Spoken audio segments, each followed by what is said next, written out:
veux pas voir. Attends, je fais une introduction pour mon vlog là-dessus. Tu comprends rien en business. Régime de sportif. Alors. Ce saucisson, non. Parfait. Bonjour et bienvenue dans un nouveau vlog.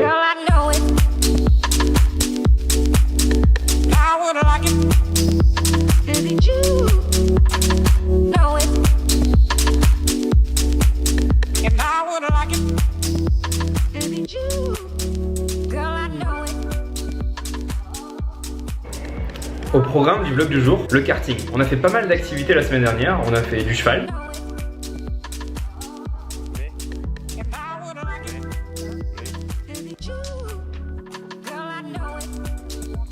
On a fait du paintball.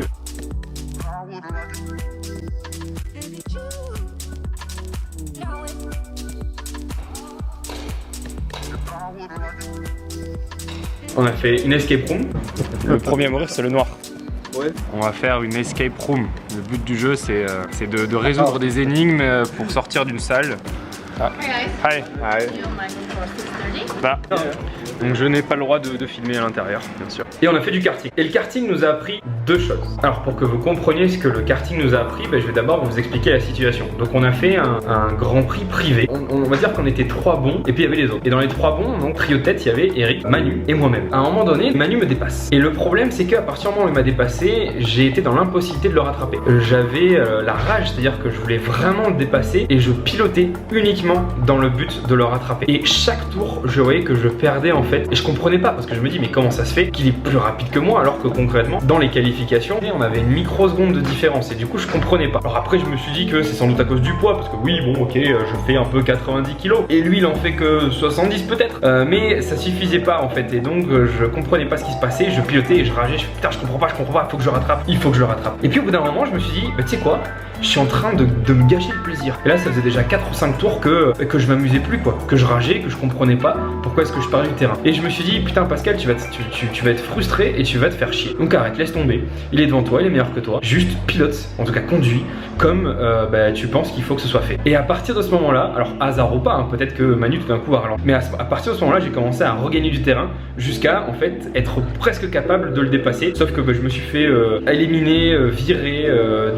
du karting par les organisateurs parce qu'ils trouvaient ma conduite trop dangereuse. Je me suis fait disqualifier, donc du coup c'est Manu qui a quand même gagné. Mais c'était marrant de voir que je n'arrivais pas en fait à bien piloter à partir du moment où je voulais à tout prix le dépasser. Et je ferai le parallèle avec le trading bien sûr ensuite. Alors la deuxième chose que nous a appris le karting en fait, c'est qu'on en a fait pas mal des tours de karting. On a fait je crois 3 ou 4 sessions et puis on va sans doute encore s'en taper une 5e ou une 4e, je sais plus combien on en a fait depuis que mes tortues sont là. Et ce qu'on remarque c'est que finalement, même si des fois sur certains tours je me fais dépasser ou Manu se faisait dépasser, bah, finalement on est tout le temps les mêmes 3 à avoir les meilleurs temps. Eric, Manu du coup et moi-même. Le voici du coup le parallèle avec le trading pour le premier cas, c'est-à-dire le cas où en fait je voulais à tout prix le dépasser. C'est lorsque vous tradez, que vous êtes en perte et que vous gérez votre trade pour combler la perte ou parce que vous êtes enragé parce que vous avez perdu, vous faites des conneries. À partir du moment où vous tradez juste ce que vous voyez, que vous pensez et ce que votre stratégie vous dit, dans ce cas-là, bon bah vous gagnez ou vous perdez, mais en tout cas vous mettez toutes les chances de votre côté pour réussir et pour trader correctement. À partir du moment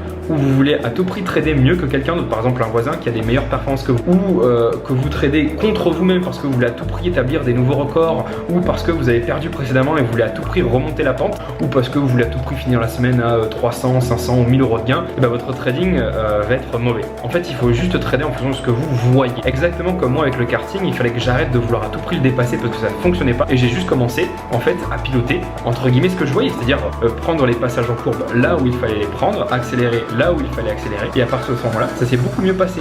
Il faut tout simplement que vous fassiez ce que le marché vous dit de faire ou vous montre et que vous preniez ce que le marché vous donne, pas plus et pas moins. Et la deuxième chose du coup c'est la constance. Donc on s'est rendu compte comme j'ai dit que finalement malgré que de temps en temps on se fasse dépasser, bah, à chaque fois on finissait tout le temps sur le podium.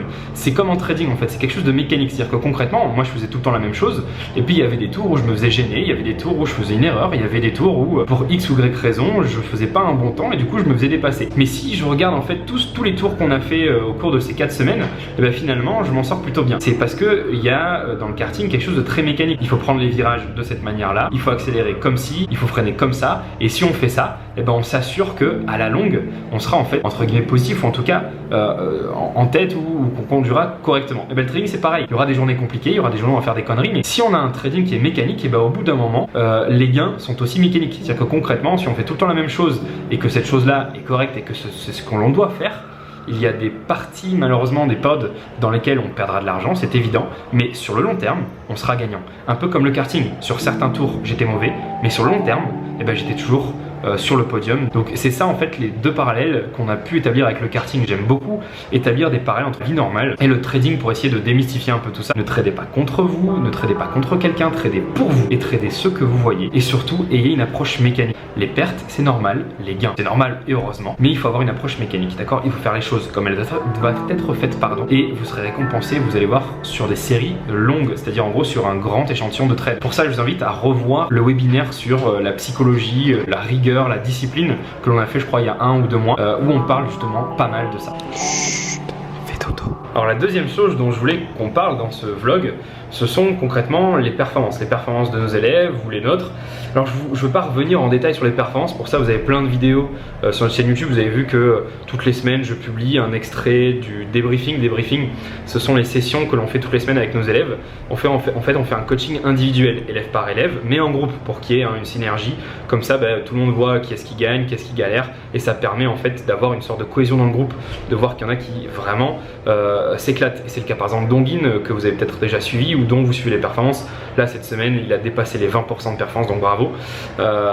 Donc je ne vais pas vous parler concrètement des performances de chacun, ça encore une fois je vous invite à aller les voir sur le site, ou alors sur le blog, hein. Voilà, article fait, si vous voulez les voir vous allez dans la rubrique blog du site et là vous avez du coup la liste des articles que l'on publie désormais toutes les semaines. Non, en fait je vais vous parler de la manière dont on calcule les performances. On a plusieurs élèves, d'accord, au cours de toutes ces années, hein, on a ici, donc là c'est la promotion de 2016, là on a 2015, là c'est précédemment, donc 2012, 2013 et 2014, bref. Et certains vont risquer plus que d'autres. Par exemple, il y a un élève qui va risquer 3% par trade quand un autre ne risquera que 1%. Et on se retrouvait avec une problématique, c'est que sur notre classement, celui qui risque 3% par trade, normalement, si ça se passe bien, il va gagner plus que celui qui risque 1% par trade. Imaginez que celui qui risque 3% par trade fasse un gain et qu'il gagne 4%. Et celui qui risque 1% par trade fasse un gain également, mais qu'il ne gagne que 2%. Donc là, on serait tenté de dire que c'est celui qui a gagné 4% qui est meilleur que celui qui a gagné 2%. Faux. Parce qu'en fait, celui qui a gagné 4%, pour les gagner, il en a quand même risqué 3. Alors donc en fait, 4 tiers, il y a un rapport de 1,3 entre le résultat du trade et le risque qui a été pris. Lui par contre, 2 divisé par 1, ça fait 2. Donc il a un rapport de 2 entre ce qu'il a gagné et ce qu'il a risqué. Donc c'est ça en fait qui va nous intéresser pour le calcul des performances. On va pas privilégier ceux qui ont risqué plus dans notre classement. On va pas sanctionner ceux qui risquent moins dans notre classement non plus. On a donc décidé de mettre tout le monde à l'échelle. Et donc ce que l'on affiche concrètement, ce n'est pas la performance brute en pourcentage. En fait, on affiche le ratio entre les gains et les pertes. Donc par exemple, Onguine actuellement, il est donc à 21,62. 21,62 quoi? En fait, si on prend le cumul de ce reward ratio, on est à 21,62. Ça, c'est sa magnifique courbe extrêmement régulière. Onguine, c'est un élève génial parce qu'en fait, il suit exactement les signaux et les analyses que l'on donne chaque samedi. Ça paye très bien et il est rigoureux et il applique rigoureusement tout ce que l'on dit le samedi du coup pour préparer la semaine. Donc là il a 21,62 de ratio. Il a gagné 21,62 fois ce qu'il risque. Donc s'il risque 1% par trade, il a gagné 21,62% par trade. De la même manière, par exemple, notre performance de la lettre, donc ça ce sont nos signaux que l'on envoie tous les matins et tous les soirs à nos abonnés. Actuellement on est à 38,14. Ça veut dire qu'en gros, si vous prenez les mêmes trades que nous et que vous risquez 1% par trade, vous auriez eu une performance de 38,14%. Si vous risquez 2% par trade, vous aurez une performance proche de 80%. Donc voilà comment en fait sont calculées les performances de nos élèves. On appelle ça normaliser. Donc en gros, mettre à la même échelle les résultats de tout le monde, quel que soit le risque qui est pris. Comme ça, on ne favorise pas ceux qui prennent un gros risque et on ne sanctionne pas ceux qui prennent un petit risque. On termine ce vlog par une petite dédicace à nos amis espagnols, bulgares, canadien. Je vous en dis plus au cours des prochaines semaines et des prochains mois.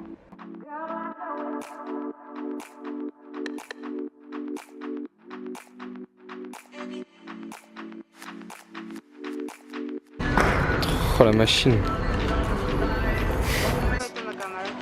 Voilà, bon, vous savez, moi j'étais là un peu pour, on va dire, gérer, hein, c'est-à-dire que voilà, moi, je suis un peu le mec qui distribue le jeu, donc j'aimais bien envoyer des balles dans la tête de mes adversaires, ils n'ont rien pu faire. Moi j'ai bien aimé quand t'as sauté. N'essayez pas de refaire ça chez vous. Voilà, donc j'étais là en fait, hein, vous voyez la fenêtre, et en fait j'ai sauté donc jusqu'à l'autre fenêtre là-bas. J'ai réussi ainsi à prendre tous mes adversaires de revers, sauf Stéphie qui était déjà sortie depuis longtemps. Voilà. Non.